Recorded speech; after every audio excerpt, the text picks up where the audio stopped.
Hello. Today I want to talk about trauma and help you understand what trauma is and how it relates to relationships. A large part of the reason we get stuck in loops inside relationships and we can't move toward or forward in life toward the things we logically know we can and are able to, but we feel stuck. Um, and no matter how much we read or we talk about it or uh, podcasts we listen to, things like that, we still feel stuck. And a large part of that reason is due to unresolved trauma. Okay. So in this video, I want to just explain that a bit further in the most simplest terms I can to you. And I want to explain the different types of trauma because I think that a lot of people assume that they don't have any trauma, at least a lot of the people that I've worked with. Um, they feel like they don't have trauma because they didn't have any type of serious things happen in their life, meaning they didn't have any physical or sexual abuse and they didn't go to war. But trauma is so much more than that. And so I want to explain um, and go into more depth of what trauma means and how you can find yourself in that to understand yourself better. So, I just want to name the different types of trauma, first of all. So, there is developmental trauma, there's emotional trauma, sexual trauma, physical trauma. There is the parentified child, meaning that you were made responsible for how your caregiver was feeling. Um, there is chronic bullying.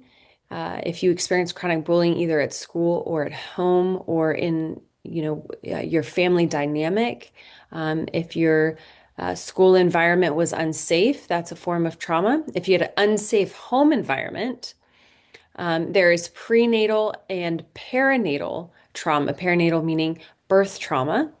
Uh, if your parents got divorced or your caregiver split up or a parent died, sexual orientation, societal trauma, racial trauma, toxic work environment can also cause trauma as well. So I just wanted to name that so that you can understand the different types of trauma. And, trauma is, again, a lot of people assume that it's this big event, and that's what trauma is. But trauma is something that happens to you that makes you feel, it's an event that occurs that makes you feel trapped, powerless, or it overwhelms the system, right? And it puts you in a complete state of confusion or rage or shutdown. It's an event you experience where your body um, couldn't complete what they call the trauma cycle. And when your body gets overwhelmed with that energy, it can get trapped when that cycle isn't complete. Okay. So if there is danger from the outside, and if we are able to safely protect ourselves, then we learn that yes, the world is dangerous, but I'm willing, I'm strong, and I'm able to move past it, right? And that is what completing the trauma cycle is. When an event happens and we go through the experience and we're able to move through the experience, then we learn that yes, things happen, but we're going to be okay, right? But if there is danger that happens or this event that you experience that happens and you're either like physically held down or you're trapped in any sort of way or you're just frozen, it will have a stronger impression on your system that the world is dangerous in a way that you have to stay amped up and always on guard because you may go back to that feeling again. And it's like our brain has a harder time of leaving or moving through that experience. um, if we feel that the world is dangerous. And also, when we are living in that state, we have less access to those resources that help us feel safe and empowered. So, if we go into freeze or shut down or fight or flight, there's a part of our brain that literally switches off that we don't even have access to at that point to help us think clearly, to be able to move through that. So, trauma is not a experience that is just up here, right? Even though when a lot of people talk about the nervous system, um, really it is our brain, right? But it's our brain and the system that runs throughout our entire body, but it's connected to our brain. But trauma specifically is a embodied experience. So that's why you can, go to all this talk therapy and you can logically know all of these things, but then your body still has a different response, or you still have this knee-jerk reaction. You're like, why am I still responding that way? Why am I still feeling this way? Why do I keep getting stuck in this situation? Why am I repeating this emotional loop?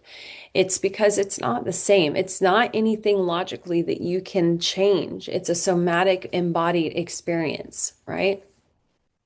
So it's not about the event that occurred. It's about how the event overwhelmed your system, okay? Because trauma is not necessarily an experience of the past.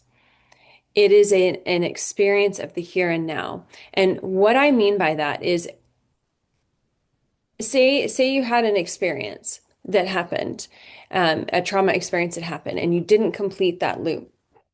Later in life, you could be at a dinner or at the grocery store, and something happens where there's a smell, a sound, uh, the way that someone looks, or the way that someone's dressed, or the way that someone's moving activates the experience from the past, right? That happened in the past, but brings it into the here and now. It's the past superimposing itself on the present moment. So even though it happened 20 years ago, whatever that sensation is that is happening at at dinner or at the grocery store, again, that it could be someone, the way someone's, the tone of voice, it could be the sound of a plate crashing, it could be the way that the server is not looking, making eye contact with you. There's so many different things that we don't know that activates that past experience that we didn't get to complete the loop. It activates it, and your body comes through as if it's happening again right here, right now. Okay? And we don't have control of that.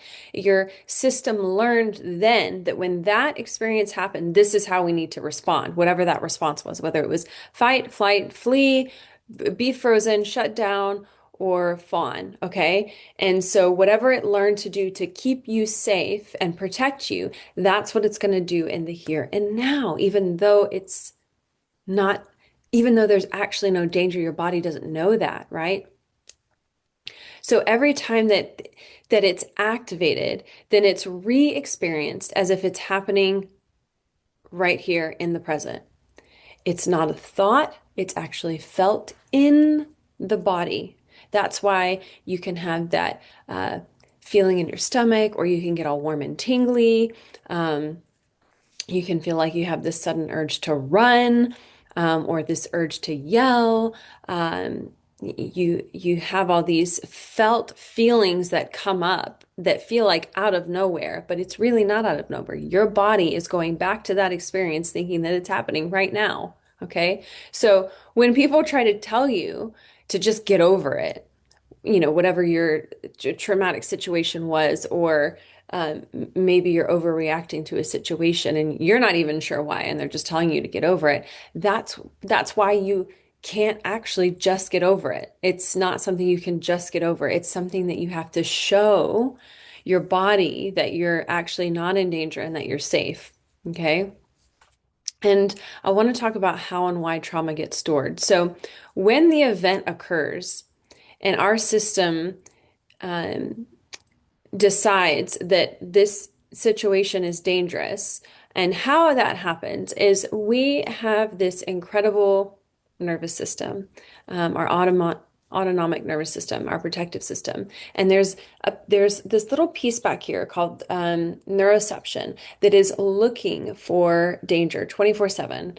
Every millisecond is this table safe? Is this room safe? Is this chair safe? Is the car driving outside safe? It's constantly looking for danger. So, and how cool is that? That we have that working for us all the time. Like, how amazing and incredible is our system? Like, can we just show gratitude for that? Okay, so when an event occurs that our system decides that it's dangerous. And when that happens, an overwhelming amount of energy flows through our body. And when that happens, it signals to our autonomic nervous system, our protective system, hey, we need you guys online. And so it comes to our aid to help protect us and keep us safe because that is its main goal, is it's to protect you and keep you safe. Your body loves you so much. It's always trying to protect you and keep you safe. Like, how amazing is that? If you thought that you weren't so loved, let me tell you, your nervous system loves you so much they will do anything and everything to protect you and keep you safe. And so when this event occurs, registers it as dangerous, the energy flows through our system and activates the protective system to say, oh, she needs us to help her. And that's when you go into fight, flight, freeze, fawn, or shutdown, right?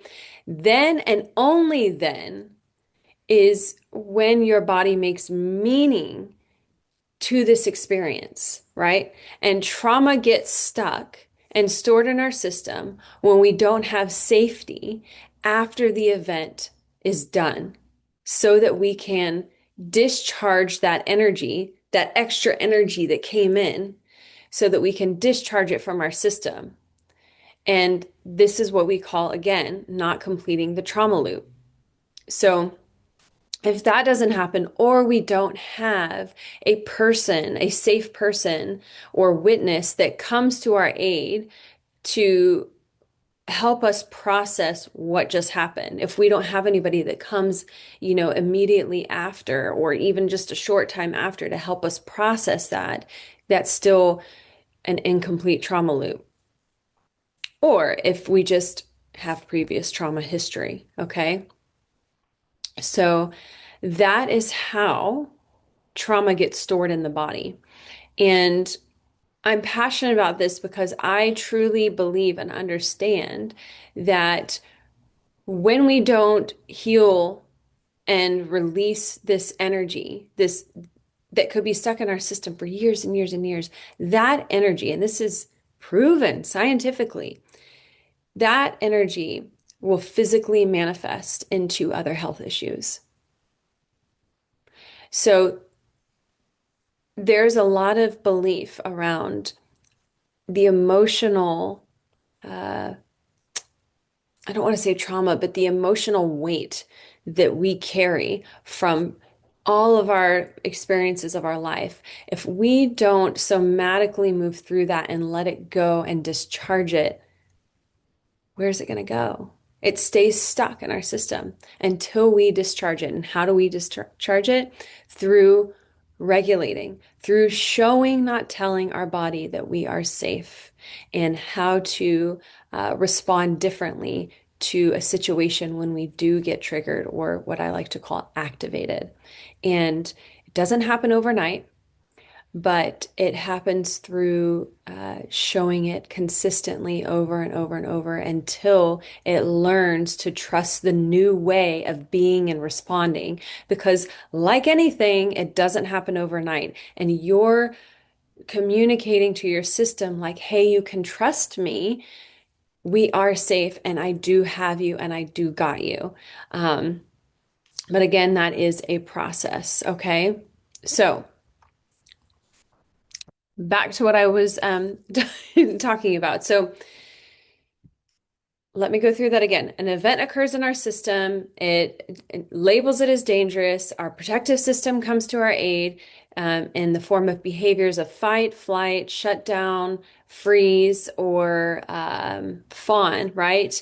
And um, then and only then is the meaning made from that experience, okay? And trauma gets stuck in our system, that energy when we don't have the safety afterwards to move through it, whether it be from ourselves or from someone else, okay?